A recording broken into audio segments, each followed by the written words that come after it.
The howling wind mixed with chilling rain formed frigid teeth that tore at Branimir's meager cloak. The tattered wool offered little defense against the icy bite of early winter, the ominous shadow of Castle Ravenloft only amplifying the cold. Barovia was ever oppressive, but today especially, the air was heavy, each breath a perpetual sneer given by Barovia's unforgiving climate. This was the norm, not the exception, the skies of Barovia perpetually a canvas of bruised purples and somber grays, always threatening with drizzle, rain, snow, and storm, while the cowardly sun eternally hides in fear. As Branimir moved west by foot along Old Svalich Road, the cluster of ramshackle huts that made up the village of Barovia, huddled together like frightened animals, slowly shrank behind him. The Balanok mountain range paced his every step. Its jagged black and white peaks held both a presence of dread and a dark majesty, but most notably served as a constant reminder of his father.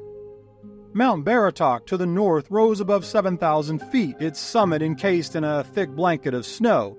The ever-imposing Mount Sawtooth, nearly as tall, sat to the east, and Mount Gacchus to the south, the smallest but still formidable, with its nearly 5,000-foot peak, themselves a natural border preventing escape from the valley. Branimir clutched tight a small wooden carving, a raven made by his father Luca, its wings forever poised for a flight it would never take. His father, a man drawn to secrets that would ultimately consume him, had vanished 3 long years past, while in search of a long-forgotten temple encased in amber, and said to be hidden somewhere high in these snow-capped peaks. This amber temple was rumored to promise the power to make dreams real. Branimir, however, saw his father's well-meaning but irrational folly for what it was, a childish dream driven by the family's desperation and struggle, a desperation caused by the tyrannical lord of this realm, Count Strahd von Zaroviches. A good man, a loving husband and father, a life thrown away for a fool's errand. His mother, her face a mask of hardships endured, her spirit broken from years of hard labor, had joined his father in the afterlife almost 1 year ago. Or so Branimir tried to convince himself. In a realm as wicked as this, could there truly be a divine presence? And if so, could the celestial beings even hear our prayers? Blasphemous as it was, sometimes Branimir thought that this cursed desolation of Barovia was somehow cut off from the divine, but he never dared say it aloud. From Branimir's earliest memories, he had been warned about the mist, starting with his mother. She, as much as anyone in Barovia, feared the mists and took every opportunity to embed those same fears in her son. From bedtime stories as a young child to long walks together on the rare days the weather allowed, his mother would make Branimir promise to stay far away from what she called the evil haze, to avoid that spectral gray fog that stood at the Barovian borders. Cold, inhuman sentinel guards, and the Barovian people its prisoners. The young Bran would nod in agreement and promise. But as he grew from a boy into a young man, he came to both resent those stories and doubt their authenticity, despite his mother's well-meaning intent. These folk tales, passed down by generations of those too afraid to seek their own truth, whispered that the mists swallowed forever those foolish enough to enter. There were many variants of the gruesome end that was promised, from oblivion to undeath, but each of these fantastical tales reached the same finality, grim and eternal, a one-way trip where only death awaits. Such cruel tales to impress upon the hearts of children, Bran thought to himself. But among his generation, a more hopeful but forbidden rumor had taken root, one of potential escape. The mists, they believed, were just another of Barovia's many lies that served to keep the hopeless and oppressed subjugated and in line. A falsehood originating from Castle Ravenloft and spread all too eagerly by the nomadic Vistani for their own self-serving ends, elevating themselves as the mysterious masters of the mist. But what proof was there? The Vistani were untrustworthy, known thieves, cutthroats, and swindlers. their smiles too quick, their eyes holding many secrets. The elders dismissed these more hopeful rumors as foolish at best and harmful lies at worst. Branimir, however, always a stubborn boy, now a defiant man, never believed the tales of dread. What if the hopeful rumors were not lies? What if, as the rumors suggested, those that had entered the mists had not been killed? What if those who had crossed the borders had found something more? A place where the world wasn't so desolate and grim. A place where life wasn't a daily struggle just to continue a slow, miserable march toward an early grave. Bolstering this belief was a complete lack of proof that the mists had ever killed anyone. A dead body had never been found anywhere near the mists that did not have a better explanation for its demise, such as being riddled with arrows. And Bran felt pretty confident the border mists were not killing Barovians by arrow. Branimir was convinced that these were nothing more than ghost stories for children and those who willingly surrender to superstition. Fear was a cage built from a lack of courage, and he would not be imprisoned by a world made by and of scary stories and nightmare fables. And so, with nothing left in Barovia, Branimir made the decision that he would escape this realm. He would breach the borders of this rotten land, and the hollow threats of a dense fog would not stop him. In the weeks to follow, Branimir's planned departure would not go without notice as he began selling the few possessions he had: tattered clothes, heavy worn blankets, his father's rusted tools, a chipped bowl he'd shared countless meals from with his parents, all exchanged for a handful of tarnished coins. Even the tiny 3-room shack with its sagging roof and crooked chimney, the only home he'd ever known, was relinquished to the burgomaster for a pittance. It was a paltry sum, to be sure, another sign of the crushing poverty of Barovia, but Branimir was sure it was enough.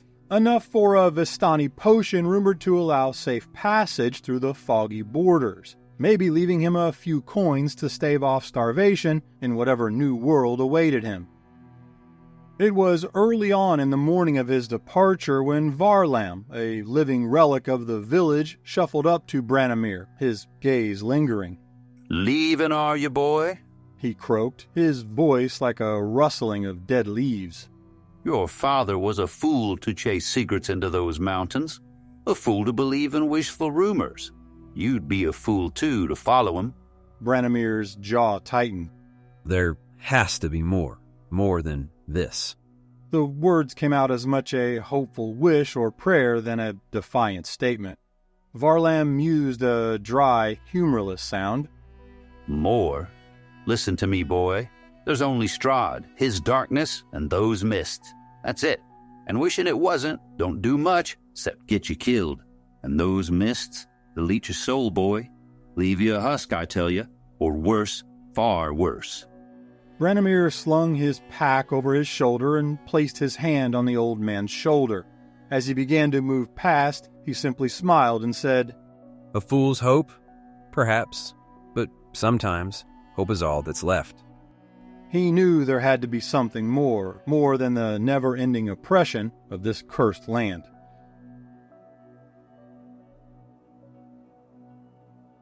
With the clothes on his back and a modest handful of coins, Branimir set out to find the Vistani encampment. The road west out of the village of Barovia turned north as he crossed the river Ivlis. He found a path off-road which led him to the clearing where the nomadic Vistani called home, at least for now. The brightly painted wagons, adorned with intricate carvings and symbols Bran did not recognize, stood in stark contrast to Barovia's gray skies. The air was filled with the aroma of wood smoke, spiced meats, and a somber yet festive melody from an unseen lute. The always distrustful Vistani, their eyes following his every move, offered weak smiles amid their whispers, no doubt concerning his presence. His heart pounding, Branimir wandered about the small camp until he found the tent marked as the rumors described. This was the home of a Vistani fortune-teller. Entering the colorful tent, he stepped in a dimly lit workshop of the occult and mysterious, where an older woman with skin like cracked leather and eyes as dark as a starless night met his gaze with a smile that seemed both motherly and yet predatory at the same time. She sat cross-legged on a richly patterned rug, surrounded by strange glowing trinkets, wind chimes, and other strange objects Bran could not identify. Holding a worn deck of strange-looking cards, her fingers adorned with countless rings of tarnished silver, copper, and bone, she beckoned him closer, offering him a seat in front of her. She listened, her gaze unblinking, as Branimir explained the reason for his travel here, his plight, the loss of his parents, and his desire to leave Barovia, ending his tale with an inquiry about a rumored potion that her people were said to craft. With another of her confusing smiles, the elderly mystic nodded knowingly, her eyes darting to the shadows behind Branimir as she gave a small hand motion to another Vistani that Branimir had not even noticed. Moments later, the Vistani assistant returned and brought to the fortune-teller a small wooden box adorned with strange, unfamiliar symbols. From it, the elderly seer produced a small vial of a sickly, pale green liquid that seemed to shimmer in the dim candlelight of the Vistani tent. She presented it to him slowly and deliberately. "Mist Walker's elixir," she said, her voice a soft rasp. "Without this magic potion, you would, without doubt, perish." The price was steep, almost insulting considering the poverty-stricken state of Barovia. Branimir didn't trust the Vistani and knew he was overpaying, but also rationalized that any backup plan was better than none, and paid the asking price. The Vistani woman's eyes eagerly accepting all but 3 of his tarnished coins. Perhaps the old mystic felt bad after all, for as Branimir rose to leave, she offered to read his fortune, costing nothing. Branimir shrugged and with a weak smile returned to sit in front of the Vistani fortune-teller. The woman took his hand, her touch cool and deliberate, her long nails clicking against his palm as she drew her gaze downward to the strange cards she was shuffling. After a long moment of silence, she spoke, her voice a low and gentle hum. "The threads of your fate are tangled, child, as all threads must be. You seek to step beyond the mist that hide many truths. The mist is the great devourer, but also a great creator." As she spoke, she touched each card and then drew a final card without allowing Branimir to see it. She looked at the card, then back into his eyes, and nodded with a somber acceptance, finally saying to him, "Know this. The mist do hold the key to your release from a life of struggle." Branimir rose and thanked the woman, his mind a mix of hope and apprehension. He left the camp more confused than when he entered, and with barely 2 coins to rub together to show for it. But he did acquire the potion, and held fast that better times lie ahead. If you enjoy and or find any value in these long-form essays, perhaps consider showing your support over on my Patreon, where I have an ever-growing collection of world-building resources to populate and enhance your adventures and worlds. You can check it all out for free and join with 0 obligation. You don't have to spend a dime unless you want to. Links are below, and a sincere thank you to my supporters that make this video possible.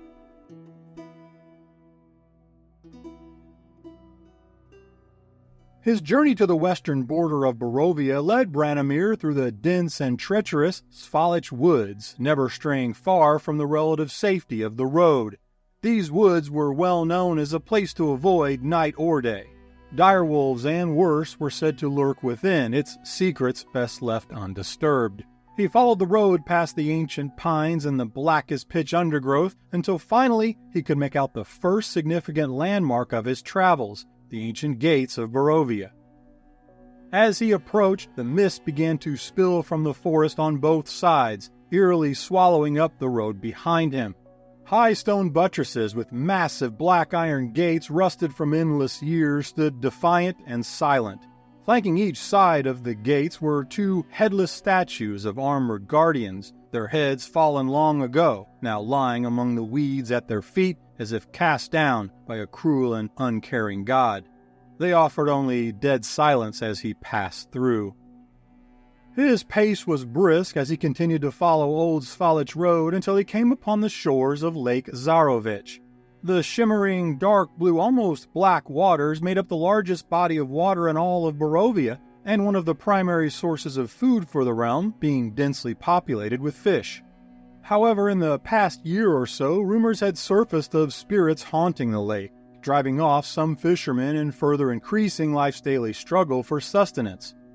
As he stopped to survey the landscape and gaze into its depths, he didn't see anything abnormal, but definitely felt a presence of some sort, almost like an unspoken greeting that sent shivers down his spine.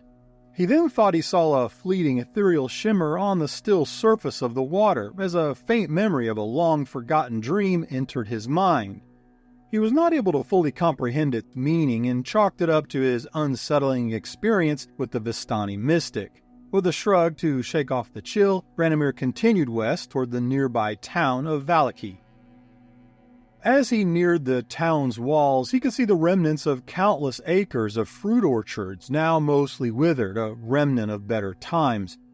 Inside Valaki, he bought the most basic supplies with his remaining coin, but knew it was barely enough to get him through another day, maybe two. His escape from this wretched realm was nearly over, and so was his wealth. On his way out, he walked past the Blue Water Inn, a former hunting lodge that had been turned into a tavern and inn, and the most popular place to gather in its day, one of the few symbols of prosperity. His father had often talked about this inn and its legendary distillery that created a plum brandy that was the finest he had ever tasted. But that, like the orchards, like the Barovia of long ago, Bran could only now experience through the memories of his father. Leaving Valaki, the road carried him further westward, and he soon reached the Luna River crossroads, where the unpredictable currents could be calm one moment, then suddenly a raging whitewater from the runoff from Mount Gacchus. Just beyond lay the far west Barovian town of Kresk. Set slightly north of Old Svalich Road, it was the last vestige of civilization before Branimir reached the border mists. Kresk was known for its own dark history, which included many dread rumors of the Red Vardo traders, said to fulfill any request by any means for enough coin. And most grim, the tale of their leader, the beheaded Jacqueline Montari. More scary stories, Bran thought to himself, passing the town and picking up the pace to focus on the gray horizon just a few miles ahead. And it was there, near the end of the day, when finally, after a full day's travel, Branimir was less than a mile from Barovia's far western border. As he approached, a tangible stillness fell on the road and the landscape shifted subtly around him.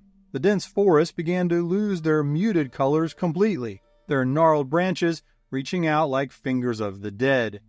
The near-perpetual fog of the land grew more dense and unnatural, swirling where no wind was present, and the closer he approached, the more difficult it was to discern the ground from the sky, everything coalescing into a distorted blur. Now less than 100 feet from the wall of swirling gray, Branimir was less than 20 miles from his home, yet he may as well have just reached the edge of the world.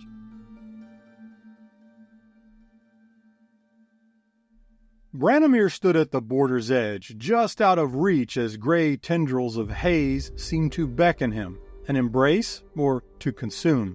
He paused to reflect, his heart a symphony of more emotions than his soul could register. He thought of his mother and father, hoping they had found peace or divinity. He thought of the many rumors of these mists, the stories that painted them as a barrier, an impassable void. The scene before him was ominous, no doubt. Yet there was a small flame inside of him that was certain. It was a doorway, a path to someplace better. He thought of the perpetual gloom of Barovia, the endless fight to stave off starvation, and the fear and weight of Count von Zaroviches' tyrannical rule. But most importantly, he thought of escape. He pulled the Vistani potion from his pocket. Its sickly pale green liquid looked far more toxic than magical under the dull light of a gray sky. And the smell was something beyond offensive, a blend of decaying and fetid odors that he did not know could exist. They stung and inflamed his nostrils. These were smells not of this world, so it had to be magical. He hesitated for a moment, his body recoiling, refusing to take in the contents before they ever touched his lips. Still, he forced it down, the vile contents burning as if a molten stone tumbled down his throat. Taking far longer than it should have to consume the foul concoction, he turned back with one final glance, his gaze sweeping across the realm, the road he had just walked, the always angry sky, and the land that had taken everything from him. He lit his lantern, took a deep breath, and almost involuntarily a small laugh escaped his lips as he took his first step. Worst case, they're right and I simply die. But whatever lies beyond, at least I'll be free of Strahd's oppression. And with those fateful words, Branimir Morozov stepped into the swirling gray. The swirling fog eagerly engulfed Branimir as the world he once knew suffused into a sea of colorless gray.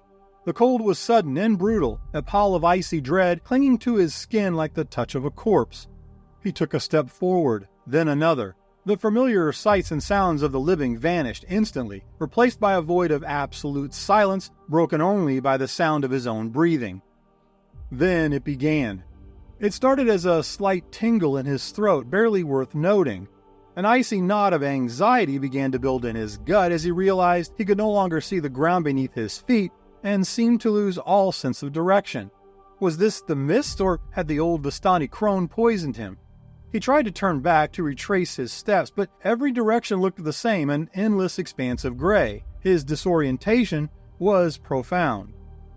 The lantern's light, now nothing more than a faint ember of sickly yellow, provided no guidance, illuminating only a bleak vortex fusing with wisps of green, crimson, and violet that seemed to mock him with sinister but almost familiar forms. As the tingle grew into a slow burn and then a searing fire in his chest, Branimir knew he had been a fool. He spun around looking for any bearing, but his mind was reeling. Branimir dropped the lantern and broke into a full sprint as anxiety blossomed into full-blown panic. He choked violently as he clawed at his throat, desperate for air, but each gasp brought only searing agony. The gray tendrils now taking on muted colors as they writhed to tighten around him, stealing his breath, his life. His strength drained, Branimir fell to his knees, the pain unable to be described with words. Branimir knew death was approaching and almost welcomed it. He silently cursed the Vistani for their cruel deceptions, a fitting, final, bitter jest from a land of lies and shattered hopes. Then, as suddenly as it began, the indescribable pain was subdued and his panic eased. The border mists were often described in the Bavarian legends and tales as being alive, almost sentient. He had never really believed this until this very moment, as the tendrils dissolved and reformed into almost human hands, now cradling his broken body. They started with his skin, an ethereal haze seeping into every pore. He watched as his clothes dissolved and his skin turned a pale gray.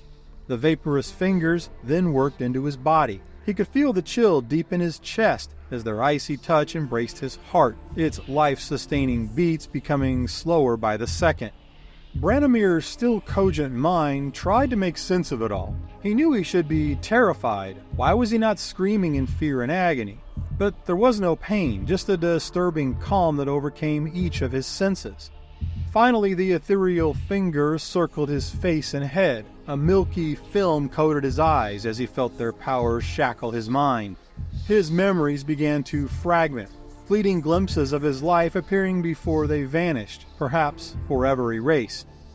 He was overcome with sadness as darkness closed ranks, yet he was complacent, resigned to a final and forever rest, free of this life.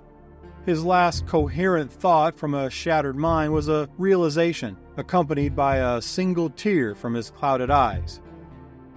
Mom was always right. Branimir's mortal journey had finally ended. His physical body, an empty vessel, vanished, lost to the godless smog. But his spirit, his soul, still held value, still offered purpose. For Branimir's drifting essence, the passage of time had become incomprehensible, irrelevant. Days, years, centuries, the concept was meaningless. his spirit no longer knowing when his journey had begun or how long he had roamed, haunting this domain of dread. What remained of Branimir was now a specter that would drift aimlessly until it was time to serve, until Strahd caught his gaze or the dark powers grew bored. There are many roles the dead may take in their servitude to Strahd's domain of dread. A soul can be warped and reshaped, thrown back into existence as part of Barovia's endless recycling of life and death.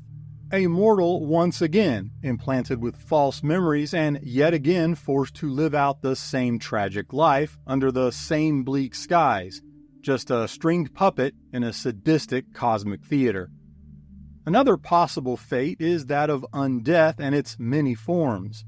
Resurrected among the undead with only fleeting fragments of past memories, stripped of free will and perverted into a range of malevolent horrors, each obedient to the last. Those that held any status in life may be granted the form of a shade, wraith, or perhaps even a revenant.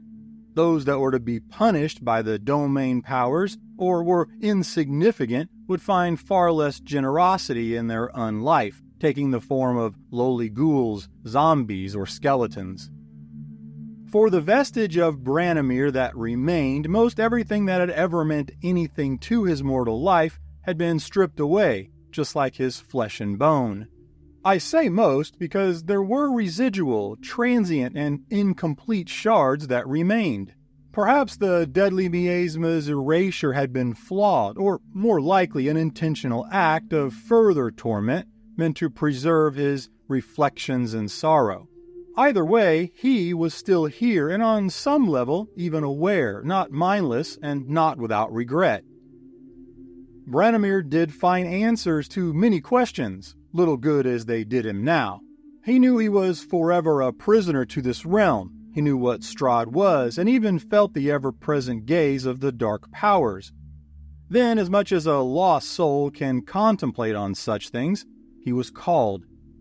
Like a surreal and unavoidable bay, he was drawn toward a distant, melodic voice. The echo he followed began to stir what remained of his shattered memories, as though his past was beckoning him. His spirit form arrived at the shores of Lake Zaroviches, where a ghostly female figure appeared unaware of his presence. As he drew near, the ghostly woman slowly turned to face him, her ethereal visage wearing a look of both surprise and confusion.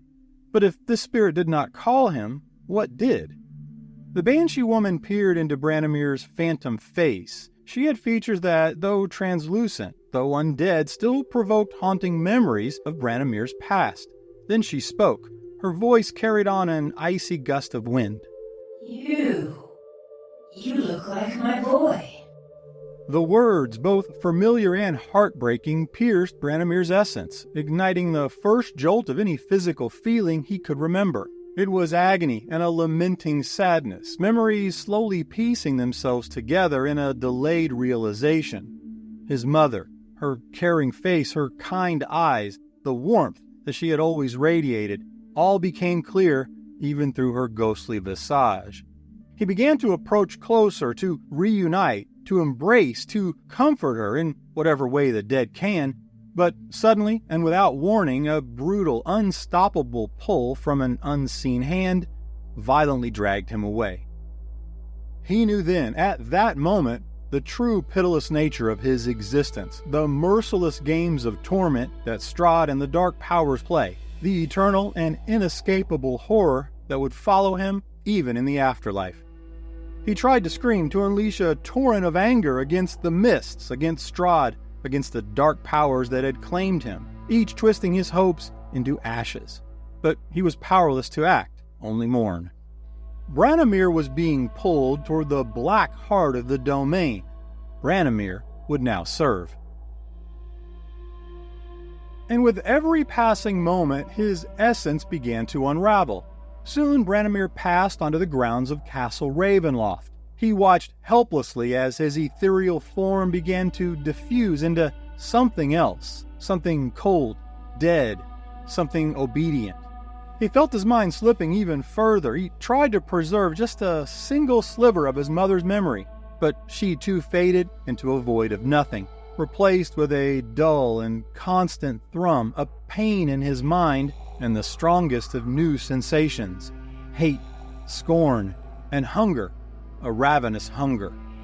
The unseen force that had dragged him across Barovia then released him as he fell toward Ravenloft's cemetery grounds below. Branimir felt the sodden chill of wet earth engulf him as he sank deep into the ground, and then all was black.